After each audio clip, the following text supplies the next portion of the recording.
ഞാനൊരു തെറ്റും ചെയ്തിട്ടില്ല.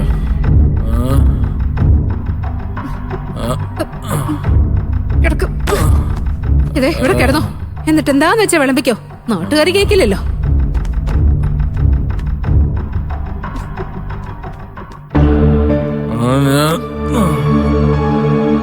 ഞാൻ പോയിട്ടെ ചുക്ക് കാപ്പി എടുത്തിട്ട് വരാം. അത് ചൂടോടെ കുടിക്കുമ്പോഴേ ഈ വിറയിലൊക്കെ അങ്ങ് മാറും. ദേ എഴുന്നേറ്റ് ഇങ്ങ് പൊയ്ക്കളരുത് കേട്ടോ.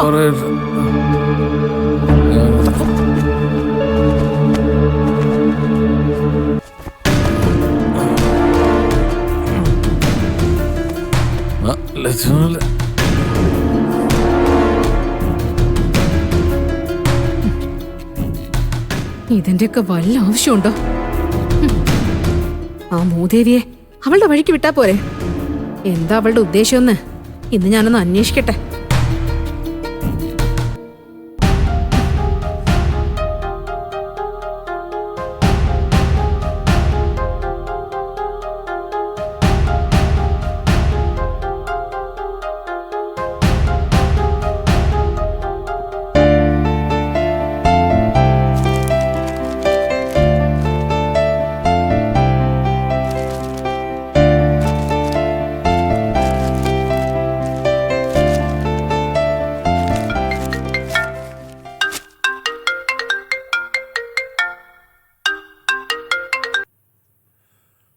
ആ മോളെ അമ്പളി. ആ ഹലോ അങ്കിളെ. രഘുവേട്ടൻ ഇന്നലെ രാത്രി എപ്പോഴാ എത്തിയത്? ഞാൻ രാവിലെ കതക് തുറക്കുമ്പോ സിറ്റ് ഔട്ടിൽ കിടക്കായിരുന്നു. സിറ്റ് ഔട്ടിലോ? ഇവൻ ഇങ്ങനെ തുടങ്ങി എന്ത് ചെയ്യും? ആമിക്ക് കാശ് കൊടുത്തോണ്ട് രഘുവിന്റെ സ്വഭാവത്തിന് മാറ്റം ഉണ്ടാവുന്നുള്ള പ്രതീക്ഷയായിരുന്നു നമ്മളെല്ലാവരും. ഞാനും അങ്ങനെയൊക്കെ തന്നെ അങ്കിളെ വിചാരിച്ചിരുന്നത്. പക്ഷേ ആമയായിട്ടുള്ള പ്രശ്നങ്ങളൊന്നും തീർന്നിട്ടില്ലെന്നാ തോന്നുന്നത്. രാവിലെ ഞാൻ രഘുവേട്ടനെ കാണുമ്പോ എന്തൊക്കെയോ പിച്ചുമ്പയും പറയുന്നുണ്ടായിരുന്നു. അല്ല, ഈ ആമിയുമായിട്ട് ഇനി എന്ത് പ്രശ്നം ഉണ്ടാവാനാ? അതെനിക്കറിയില്ലെങ്കിലേ.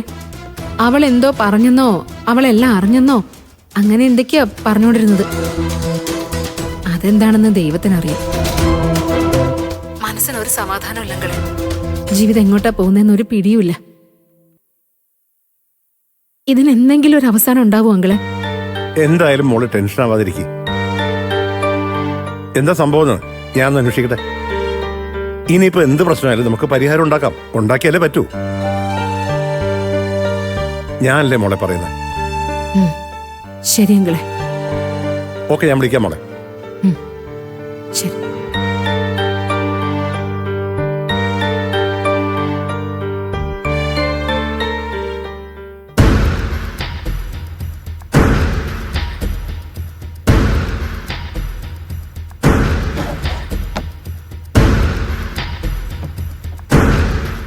എന്തായിരിക്കും പ്രശ്നം?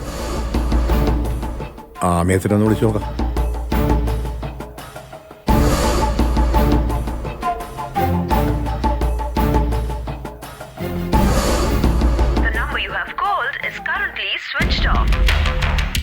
സ്വിച്ച് ഓഫ് ആണല്ലോ.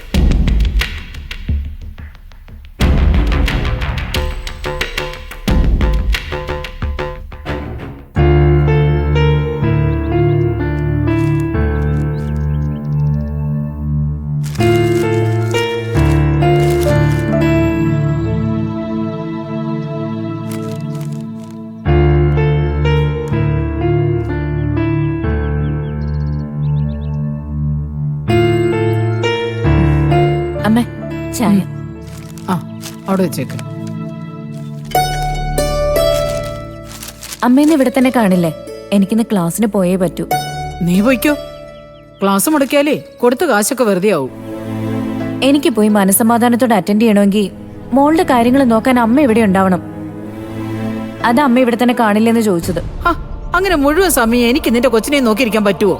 എനിക്ക് എന്റെ കാര്യങ്ങൾക്ക് പോണ്ടേ. അമ്മയ്ക്ക് പുറത്തു പോയിട്ട് എന്ത് കാര്യ?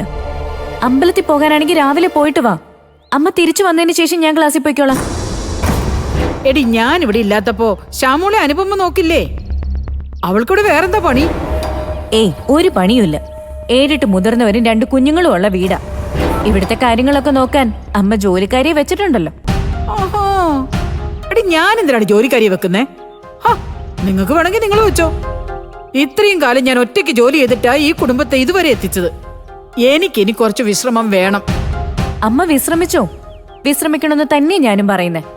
ആ സമയത്ത് ശ്യാമമോൾ എന്നെ ശ്രദ്ധിച്ചാൽ മാത്രം മതി. പക്ഷെ അമ്മ വീട്ടിലിരുന്ന് തന്നെ വിശ്രമിക്കണം.